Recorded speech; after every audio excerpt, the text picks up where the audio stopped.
They confused my restraint with fear. I let them. I stood there while their voices grew louder, their certainty sharper, their judgment more comfortable. They thought weakness looks like silence. They never asked why I stayed quiet. They never imagined that I was the only one carrying a truth heavy enough to break everything if it fell. I wasn't quiet because I was powerless. I was quiet because I knew exactly what would happen if I spoke. For a long time, I existed in their shadow by choice, not because I belonged there, but because stepping out would have meant dragging everyone into something they weren't ready to face. From the outside, it looked simple. I was the one who hesitated, the one who backed down, the one who absorbed the blame when things felt tense or unclear. They labeled me early, and once a label sticks, people stop questioning it. They decided I was the weak one because it made the story easier. Every group needs one.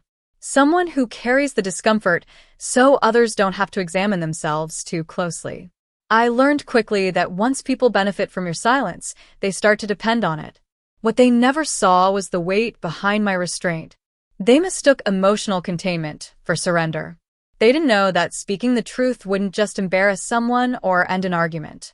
It would fracture relationships, expose hidden compromises, and force people to confront choices they had buried under convenience. So I stayed still. I listened.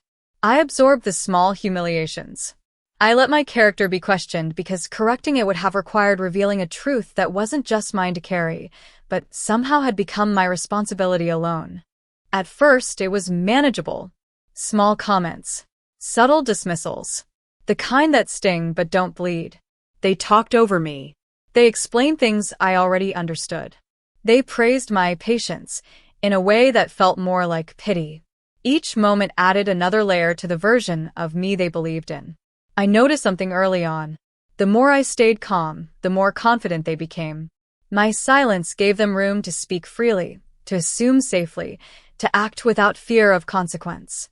They thought there were no consequences because they couldn't see them. They didn't realize I was the one holding them back. There's a strange isolation that comes with knowing too much. When you understand how fragile a structure really is, you move differently inside it. You stop leaning on certain walls. You stop testing certain truths out loud. You learn to calculate not just what's right, but what's survivable. They thought I lacked courage. What I lacked was permission to be careless. The truth I carried wasn't dramatic in the way people expect. No sudden revelation. No single villain. It was quieter than that and far more dangerous. It was the kind of truth that rearranges how people see themselves. The kind that doesn't just assign blame, but redistributes responsibility. I knew who had lied and, more importantly, who had looked away. I knew which narratives were built on omission rather than fact. And I knew that if I spoke, I wouldn't just be correcting a misunderstanding. I would be dismantling a shared illusion that kept everyone comfortable. So when they laughed, I didn't flinch. When they underestimated me, I nodded.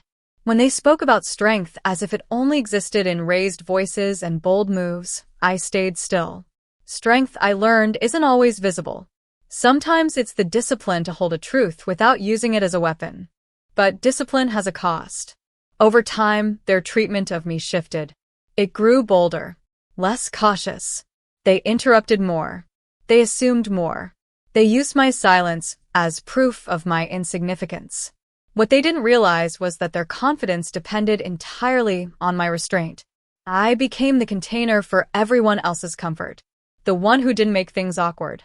The one who didn't bring up inconvenient facts. The one who kept the peace by carrying the pressure internally. And the more I carried, the lighter they felt. There were moments when I almost spoke. Times when the unfairness rose high enough to tighten my chest. When being seen as weak started to erode something fundamental inside me. I wondered if silence was still noble, or if it had crossed into self-erasure. But every time I imagined the aftermath of honesty, I hesitated. I saw denial. I saw defensiveness. I saw people rewriting the truth to protect themselves. I knew I would be labeled something new then. Not weak, but dangerous. Disruptive. Disloyal. Silence, at least, kept the damage contained. What no one tells you about holding back the truth is that it changes how you see everyone around you. Conversations take on a double meaning. Compliments feel conditional. Trust becomes complicated. You start measuring words not by sincerity, but by awareness. They spoke freely around me because they believed I was harmless. That belief protected them. It also revealed them. As time passed, the imbalance grew harder to ignore. They relied on my restraint without acknowledging it. They benefited from my silence while resenting my presence. I became a reminder of something unresolved, even if they didn't consciously know what it was. And then something shifted. Slowly. Subtly. The pressure I'd been containing began to leak, not through anger, but through distance. I spoke less, engaged less. I stopped smoothing over moments that deserved discomfort. My silence changed texture. It was no longer accommodating. It was deliberate. They noticed. Not immediately, but enough to feel unsettled. When someone who has always absorbed tension stops doing so, the tension doesn't disappear. It redistributes. And suddenly, they were feeling what I'd been carrying alone. Questions started forming. Not accusations, but curiosity edged with unease. They sensed that something was being withheld, and that realization made them nervous. People are comfortable being wrong. They are far less comfortable realizing they might be ignorant. I still didn't speak. Not yet. Because timing matters when truth is involved. Speak too early, and it gets dismissed. Speak too late, and it sounds defensive. I waited until the silence itself had done its work. When I finally spoke, it wasn't dramatic. No raised voice. No emotional collapse. Just clarity. Facts placed carefully, without accusation. Context provided without cruelty. I didn't weaponize the truth. I released it. The reaction wasn't explosive. It was worse. It was quiet. They didn't argue. They didn't laugh. They didn't interrupt. The room changed shape as understanding settled in. Not all at once, but in fragments. You could see it in their faces. The recalibration. The sudden awareness that the person they dismissed had been protecting them from something they hadn't wanted to see. Some looked ashamed. Others looked exposed. A few looked relieved, as if a tension they couldn't name had finally been explained. No one apologized right away. That takes time. What came first was silence, the kind that feels heavy because it's full of realization. I wasn't vindicated. I wasn't elevated. But I was finally seen, not as weak or strong, but as someone who had carried a moral burden without asking for credit. Afterward, things didn't return to normal.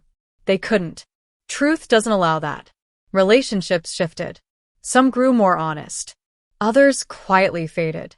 A few people kept their distance, unsure how to interact with someone they now understood differently. What surprised me most wasn't their reaction.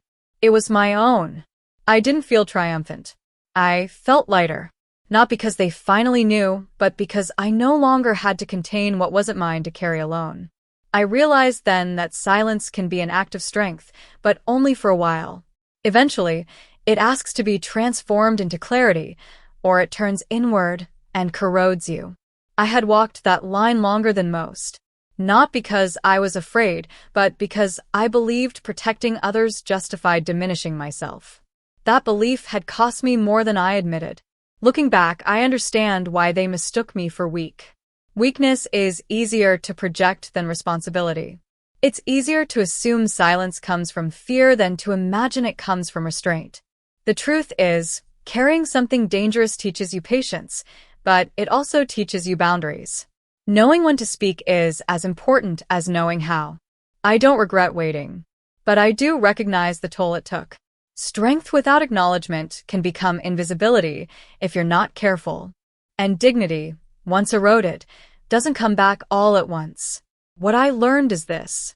You are not obligated to protect people from truths they refuse to face forever. Silence can be a shield, but it should never become a prison. So I'll leave you with a question to sit with. When you stay quiet to keep the peace, are you choosing strength or slowly erasing yourself? And if you're holding a truth that could change everything, how long should one person be expected to carry it alone?